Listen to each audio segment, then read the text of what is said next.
In this video, I'd like to talk to you guys about brainstorming, and there are many ways to brainstorm, and I think brainstorm is interesting because it doesn't just apply to writing. So for example, you might be brainstorming right now what you're going to do later this evening. You might be brainstorming how you're going to buy a new car, what steps you're going to take to get there. So it's not just part of writing, it's part of so many things we do in life.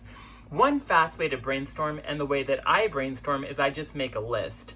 In fact, I already did that with you guys. I brainstormed the American dream, and I made a whole list of ideas of how we might define the American dream.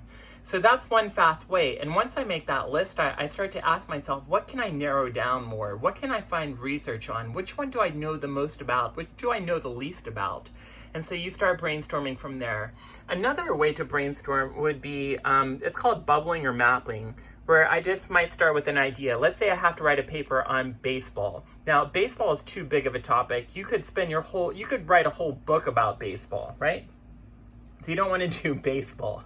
So what you'd want to do from there is come up with shorter ideas. So I can't write a paper about baseball, but I could write a paper about baseball history. In fact, I might be able to narrow that down to 20th century history, 21st century history. So I might narrow that down even more. I could write a paper on a famous player. Let's say I'm going to write about Joe DiMaggio or something like that. I could do a whole essay about that.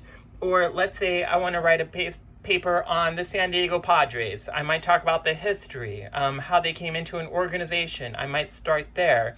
Or we could make it fun. We could talk, I'm getting hungry, but you could write about food at baseball games. What types of food? Hot dogs, beer, popcorn, all of those things. And you might be able to write about the history of hot dogs at baseball games, or what's in a hot dog, or something like that.